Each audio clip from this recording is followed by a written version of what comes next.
am Jenny, La Gringa Salvadoreña. You may have seen my videos in YouTube or TikTok, and I would like to create a world schooling hub in El Salvador, because El Salvador has been the innovator. It's the sovereignty country. It started with financial sovereignty with Bitcoin, and then it went on to health sovereignty with all the people coming down to heal themselves with the magnetism and the light and the nature. And honestly, I truly believe the next frontier for El Salvador is educational sovereignty. What is this world schooling hub going to look like? First and foremost, a little bit of my background. I actually discovered El Salvador through Worldschooling. I drove down in 2021, me and my 5 daughters, and we were world schooling every single country as we came down, and we went all the way down to Costa Rica. I've also traveled Europe with my children before, and when I was in the States, we ended up moving. I moved 18 times in the 18 years that I was married and living in the States. So I didn't choose to homeschool by any crazy idea of myself. It was just, by the time my daughter was in her 6th school, by 4th grade, this is my oldest, and then my next son was getting suspended from school and he was only in 3rd grade, I came to this point of, okay, I've got to do something different. I just can't keep doing this to my kids. I have to do something different. And so that's how I kind of got pushed into the whole education realm, homeschooling realm. And then just by the fact that we had to move every year due to my husband's job at the time, it became world schooling. What is the experience in this world schooling going to look like? And I can tell you, when my oldest daughter is now 23, but when she was in 4th grade and when I started down this education rabbit hole, trust me, honey, I studied Charlotte Mason, Waldorf, Montessori, TJ Ed, classical education, everything. I've had kids in private school, public school, charter school, you name it. And in the end, it really dove down to what I saw and felt was best for children was really not just an academic education, but it's educating them for life, period. And so this school is going to be very different from a traditional public school because we are here to support you. You are their primary educator. And in fact, their spiritual education, that's all on you. We definitely do not have any religion classes or anything like that. I do personally believe that a spiritual education is very important, but it is the sole responsibility of parents. I think churches and clubs can help with that development, but that's something that does not necessarily involve us. What does involve us, when your kids come to our school, they are going to learn how to be creative. They are going to learn how to see patterns in nature, how to see patterns in books, how to see patterns patterns rule this world. They are kind of like the eternal laws of nature and how the world works. And so in our school, we ask more questions to them than they ask of us. And in that, it's kind of similar to an Acton type of modality, but it is not Acton. But what happens when the kids learn to ask, your kids are going to learn how to ask really good questions. Because when a kid can see patterns and can learn to ask really good questions, then they end up love learning and they can learn anything. And that is a vital, vital skill and ability that will be needed in the future of this day and age. Because none of us could have imagined what life looks like right now with AI and everything happening now. And in 10 years from now, who knows what challenges, what type of places our kids will be in and what things they will need to learn. So it's not about teaching them what to know, it's more teaching them how to learn and how to think and how to test things for themselves. So that's another aspect, is not just, because think about it, when it comes to AI, what do you really need to master AI? You need to know really good contextual questions. You have to be a really good question person. And the last thing they're going to learn a whole lot about themselves. They're going to leave with a lot of confidence in who they are and a lot of respect for other people and for their place in the whole. On the day-to-day, that looks like Mondays, we are only going to have a 4-hour class day, you could say. You, as homeschoolers and as world schoolers, every country that kids come from, they have different standards of like, okay, well, when that child is 8, they should be learning multiplication and division. But maybe a child from Japan learned multiplication and division way back when they were just 7. So that's why we don't teach the nuts and bolts of the academics. We do the inspiration. We get them excited for learning. We get them happy wanting to do the drill kill. In the beginning days of my educational journey, I thought, yeah, my kids are never going to do the drill kill and the flashcards. No, they're just going to love it and then just want to naturally memorize their multiplication tables. Yeah, I was a little delusional on that. I have learned through bitter experience that honestly, yes, inspiring them with the world around them, letting them be student-led to look out their projects to find the thing that they are most passionate about and to dive deep, that kills half of the work when it comes to education. But there is a space for discipline and call it drills and repetition and doing something again and again and again, because that truly builds resilience. The passion helps for one side to get the motivation going, but then the consistency and the discipline helps in turning it into a result. Because, I mean, how many of us get super excited, but as the famous poem says, beginners are many, but finishers are few. So to create this kind of balance, we want to help with this side of the equation. While you are working with the consistency and whatever curriculum works best for your children according to the country they are from, their future goals that you have for them, and if you have like a spiritual aspect. I know there are many different curriculums out there. There's different Catholic curriculums, there's LDS curriculums, there is curriculums for evangelical kids, there's just Christian school curriculums. That's up to you which curriculum you use. When they come to school for the 4 hours, this is what it looks like. On Monday, 8 to 12 on Monday, they will come to the Worldschooling Hub on the beach. Yes, we are very big into experiential learning, hands-on learning. They're coming to us because we're going to get them excited. We're going to show them how all these things that they're putting in their head, what it looks like all around them. Excited and loving life and loving learning. That's my job. So on Mondays and Wednesdays, those are English days. And the subjects that are covered, literature is covered, writing is covered, math, and then interpersonal or the all about me class. So the literatures, you will have books. You will have a book to like 30 minutes a day to read to your children. Like I totally recommend right before bed. Everyone knows that the last 30 minutes or the last hour before bed, you're not supposed to have any blue lights, you're not supposed to have any screens, helps your brain calm down. So in that last hour before bed, have the kids do their nighttime routine, brushing teeth, jammies, all that stuff, and then read as a family a chapter. You'll have a reading assignment for the first semester. We start with Little Prince because this is El Salvador. And you'll read like a chapter of Little Prince to the kids. And if you'd like, on the Spanish days, you could read that same chapter in Spanish. That's how I helped my daughter. That's the very first step I did with my daughter in helping her to learn Spanish. We read something in English, which is her home language, so she knew the backstory. And then we would read a little bit there, and then we'd read that same bit in Spanish of the same book. So she could start decoding some of the words because she already knew the story. So when they come to school, we dive into that book and we start to ask them and we start to go into the questions of the patterns of what did they notice in that chapter? What patterns did they see? We will act it out. We'll take the kids together and they'll change up the characters. Sometimes they'll even sit there and try a different ending. This is part of the creativity, part of the pattern recognition.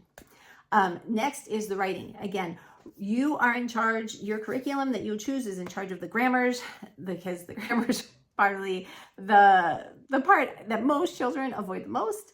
But you're in charge of the grammar. We, again, are going to help them write. We're not going to correct their spelling. Because it has been shown in the past when kids are worried about if they're spelling correctly, if they have the right punctuation, if they use the right word, what happens is it cuts down their creativity. They don't want to write. And I have proof. I have literal like journals and journals and journals where my daughter will spontaneously, she will start and she's like, here's chapter 1, mommy. And she has like a 5-page chapter that is written out in the worst grammar possible, but it is so descriptive and so creative. Do you think I go in there and say, you missed a period? No. No, it's shown in the past. And I mean, I did that when people wanted me to write when I was little. If it had to be perfect, then yeah, you you were lucky to get like a paragraph out of me, just saying. But so there's one side of the writing, having them love to write, getting them fluid on putting their thoughts and their feelings down on paper. That is the writing part. And we'll give them different prompts and we'll help them with their creativity and their creative writing, and giving them prompts. And again, working on the questions of how they can make their story more beautiful or more vivid or more interesting or more mysterious. So they end up loving what they're creating. Third class, math. Again, you'll be teaching them the 2 + 3 is this. We're going to teach them and show them how math and music are the universal language of the universe, not just of this earth, but of the entire universe. When you look at orbits, when you look at stars, I mean, math truly is, forget English, Spanish, all these man-made languages. Math is the underlying language of everything. And so in math class, first semester, we start with sacred geometry. We take them out to nature, and this is something I've been passionate about for many, many years. I love showing kids the sacred geometry that exists, the math that exists in what appears to be chaos. We will go on massive forest walks and show them the mathematical patterns, the Fibonacci number that is behind a flower that blooms, the golden circles that can be found all around in trees. And because as they start to see how there's actually order underneath what looks like chaos, it helps them make sense of the world. I guess that's the best way to put it. And again, it brings in the pattern recognition. And again, it brings in, because they'll even see how music is behind math.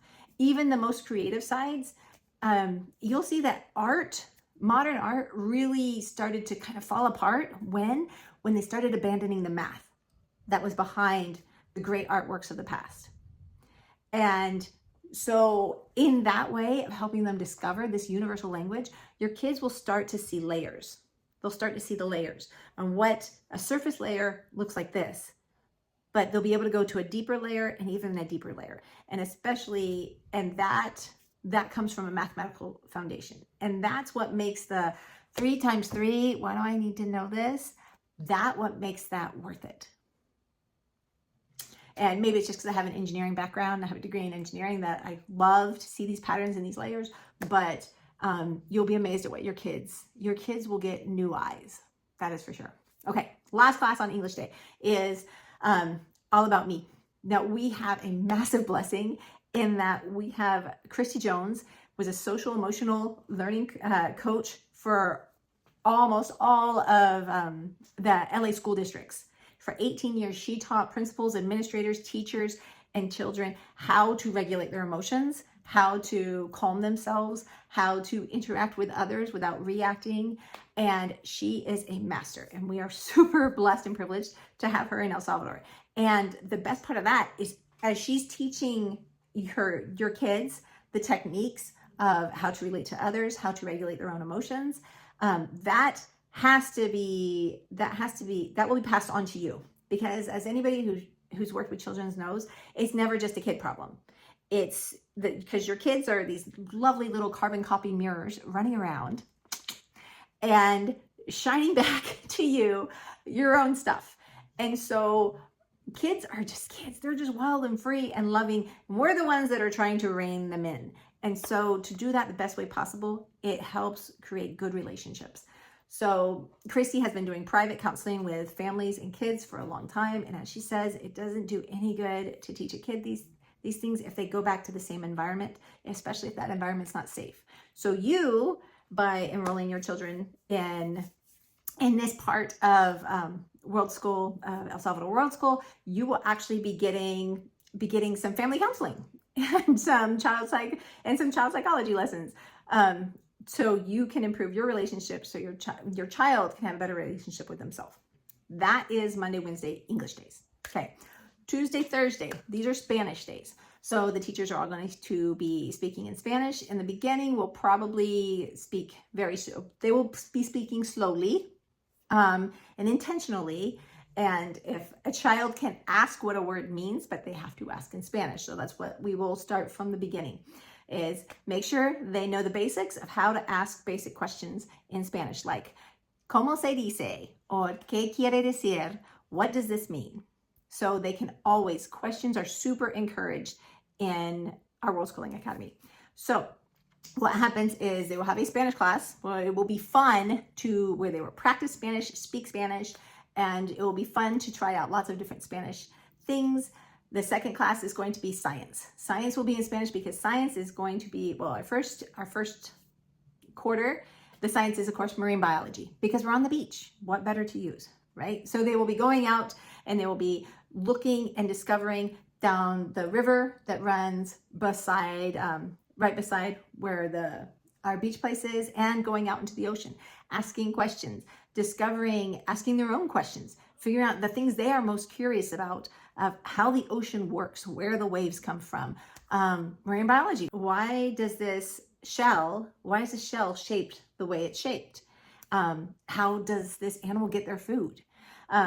So they'll be going out, making theories, hypotheses, testing them, going out, and the mentor for this, I have got an awesome mentor lined up, because we don't necessarily do teachers, we have mentors, because these mentors are passionate and love the subject that they are talking about, and they share that passion and that love with the kids, and that's how they get excited. In fact, I'm talking right now it's like a National Geographic photographer of El Salvador. He's an amazing man, Ronald Blandon, about him being the mentor. And if you have seen his TikTok, he's like an animal whisperer.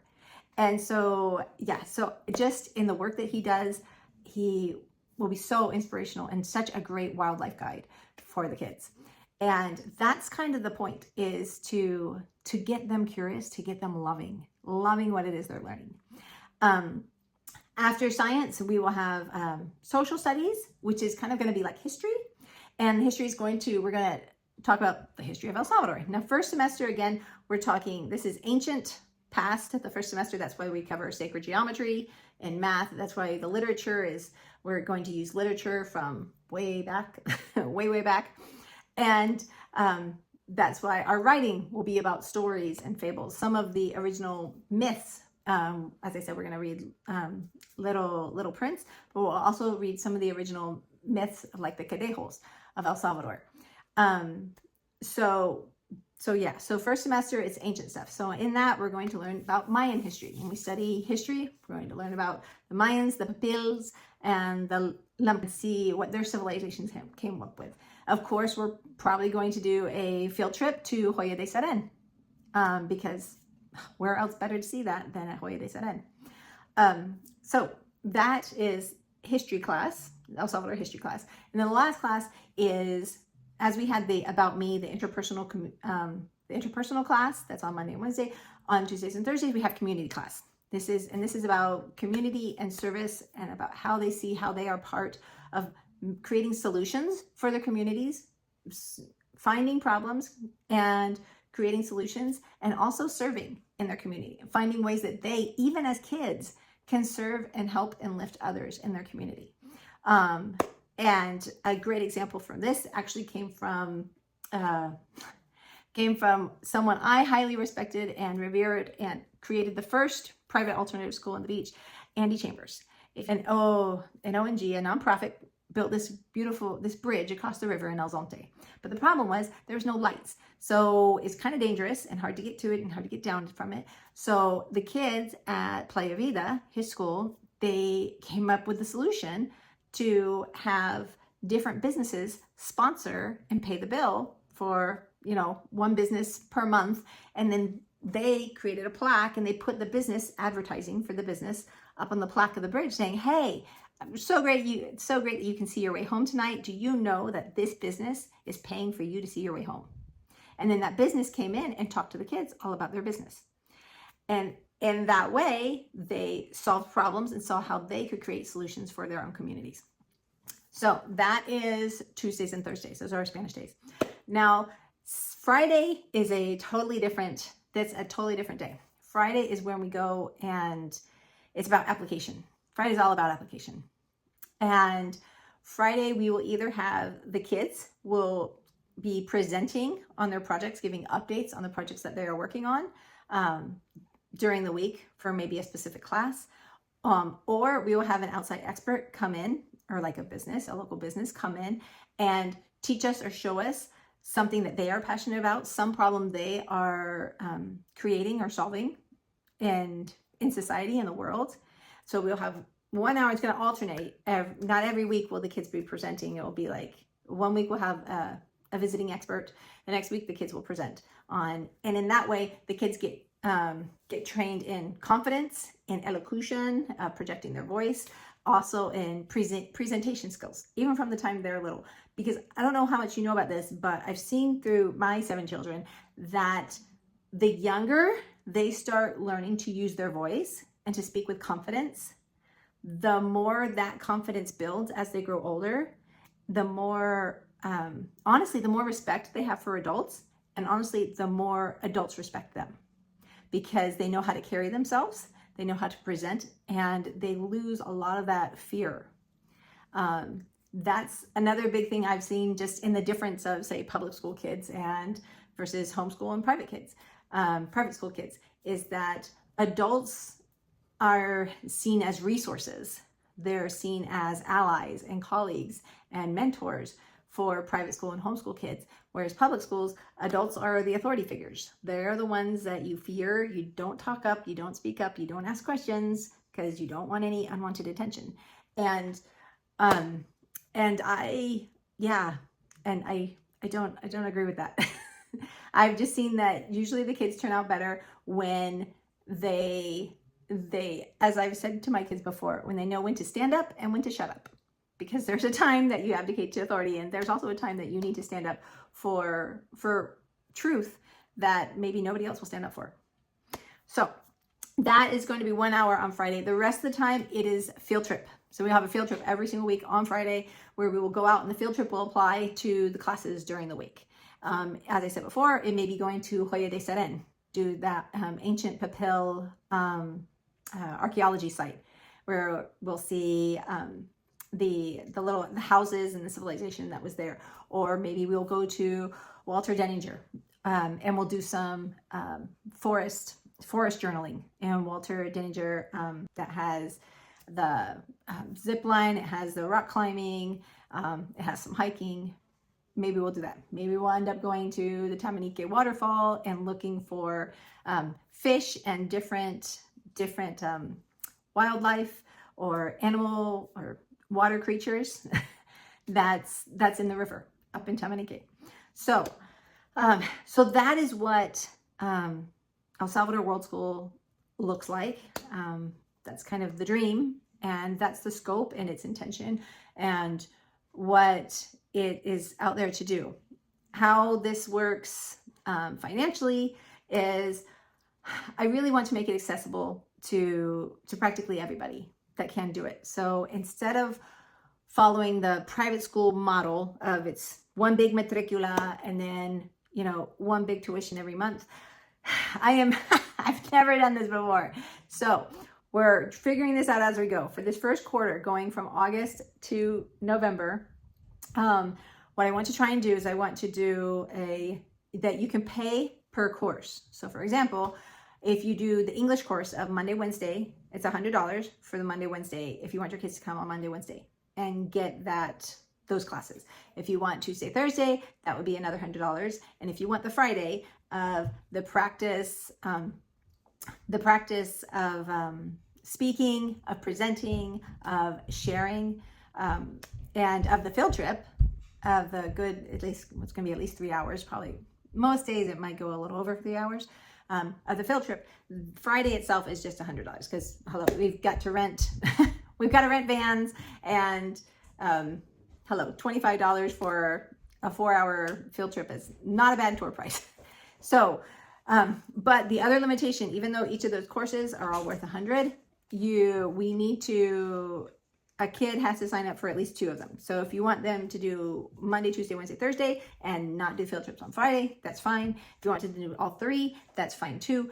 But for the World School to launch in August, which is my hope, my dream, we'll need to have a minimum critical mass of 7 students that are signed up, paying that minimum of $200, $200 a month, so that we can cover rent and we can cover some of the mentors that will be coming in.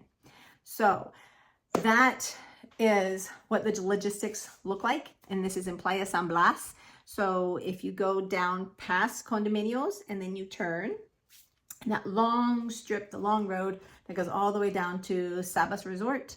Okay, there's lots of ranchos that are along there. And so we'll be having class at one of those ranchos. I'm in negotiations with 2 of them. So depending upon how many kids we have showing up, that will depend upon which rancho we go with. Now, part of this extra credit, I'm hoping, is, again, if we can get over 7 children that are signed up, there's a volleyball court, because the focus is, yes, it's academic education as far as loving this, life education, emotional education. And that's why we have Christy in the community aspect. In the physical education side, we will have a full court, basketball court. Again, that will be helpful in math lessons, and it will also be helpful in any dramatizations that we do. There is a full volleyball court across the way.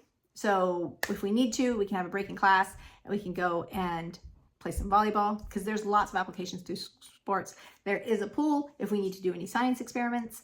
And of course, there's a beautiful hammock area with lots of hammocks for if the kids are breaking apart into groups, because they will be working with groups. They won't be working on their own. That's kind of you guys.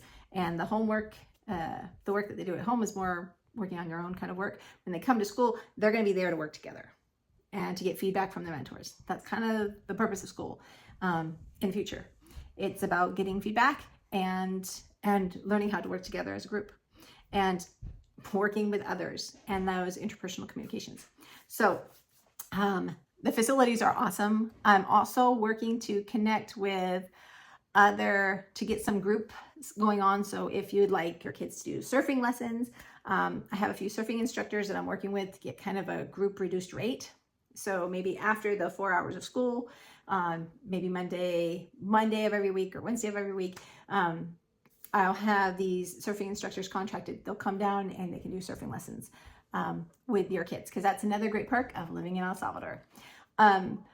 Also, I'm looking into possibly doing some art and some other classes that will be apart from the school, that will be in the evening, so I can open this up to the community. So other kids that do go to private school, do go to public school, can come and have a space where they can meet together and do things that aren't necessarily covered in your standard education, like art classes, like theater classes, even maybe a choir, singing classes, different ideas like that, maybe a scout group. So just because I've noticed in the beach, there aren't any spaces for that kind of stuff. And ya es tiempo. It's time for the beach community to have space for itself, for all that it does to support the tourism of El Salvador. And since it has become a world stage, and a lot of the main thing that a lot of the tourists that come to El Salvador see, the community that supports that main stage, it deserves community space and a place to have things that brings the community together. So I'm looking into those. So I'm open to ideas about that too. That's it. If you are interested in this, if you please, if you'd like some recommendations, if maybe you were just looking for another private school and you weren't planning on homeschooling, but maybe you want this enough for your child that you're like, okay, Jenny, well, I can help you, and I can help hook you up with other homeschooling families so you can get some direction on how to homeschool and what type of curriculums might work best with your kids. I'll do all I can to help you out. But that's the dream and that's the vision, because El Salvador is transforming, and the educational systems are changing and transforming. And you know what? This is what I see it's how I raised my children, and my ones that are older, very independent and pretty dang successful. And how I want to raise my youngest daughter, Gracie, so that she will always have the emotional intelligence, the mental intelligence, the physical intelligence, and to become the best person she can be, ready for any challenge and anything that comes her way, for her and her family, future family, hopefully, because I want to be a grandma. That's it. If you have any questions, you can contact the number below, or put your questions, text them please to the number below. And no, there's no uniforms. No, we're not that formal. And again, we're trying this out, and I'm super open to feedback and to other ways that we're creating this World Schooling Hub together. So yeah, so jump on board if this is something that you want for your family and for your child. I'm Jenny Adi, shining my light so you can shine yours, and have the best for your family. And we'll see you later. Bye.